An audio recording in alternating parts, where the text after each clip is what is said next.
This video we're going to be going over ways of unlocking the wrist / working within your wrist extension pain limitation / capacity. So it's very common for people to not be able to bear weight on their wrists, especially when they get into more of their end range of motion in terms of wrist extension. A lot of people get this painful pinching on top of the wrist. Sometimes it just feels like super tight palms coming up into this front side of the forearm. Everybody kind of presents this a little bit differently. Sometimes the pain is on the pinky side, sometimes it's on the thumb side. It's always a little bit different. But these are good techniques and good ways of working around that limitation, whether it's weightlifting, whether it's yoga, whether it's Pilates, whether it's just life. So just simple ways you can hack your own wrists. So we got a couple options. We have a towel and we have wedges. Now, I don't expect most people to have wedges like this. There's foam wedges that are a little bit softer and taper to a little bit finer point that I actually like a little bit more than these, but this is what I have handy and this is what I've been using lately. And the towel is just basically the freebie version of a wedge. So say your wrist is painful to this point right here. You cannot bear weight beyond that. You cannot bear weight in that position without just simply being in pain and it just not being good. So how do we meet your body where you're at so you can adjust bony position and start weight bearing again? We take a wedge. So let's just use one for now. So if we turn this guy to the side, we're going to think about this exactly how you might be familiar with weightlifters lifting their heels when they squat to gain a little bit more shin angle and dorsiflexion so they can get lower. Similar process for the hand. We just simply take our hand, we put it on top of our lovely wedge, and then boom, we get to meet the body where it's at in terms of weight-bearing limitation.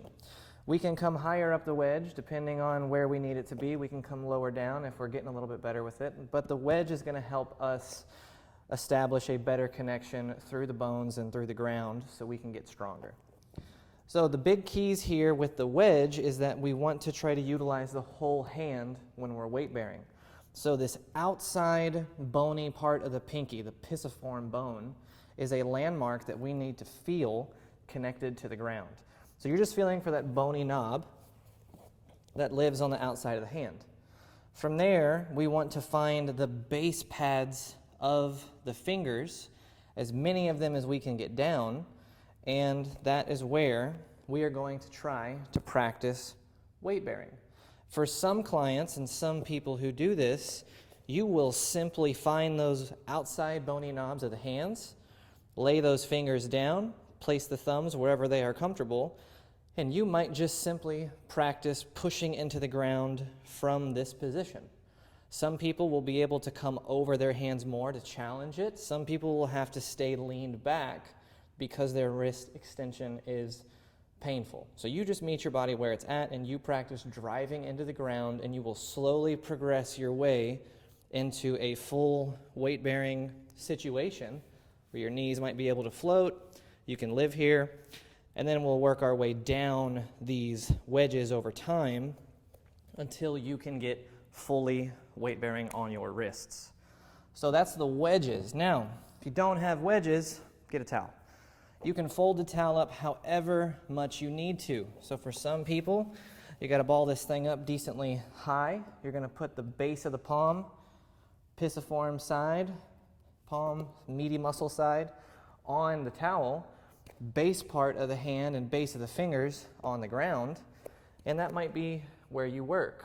You may have to use part of the towel to be a little lifted, the other part like this. So now we've created a bigger, badder wedge, so that way you can create a cleaner weight-bearing wrist. Some of us only need this on one hand. Some of us may need this on both hands. So just want you guys to know that you have options when it comes to being unable to support your wrists.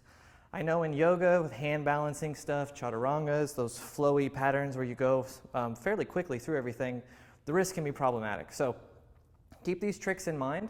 We will program these into other things moving forward.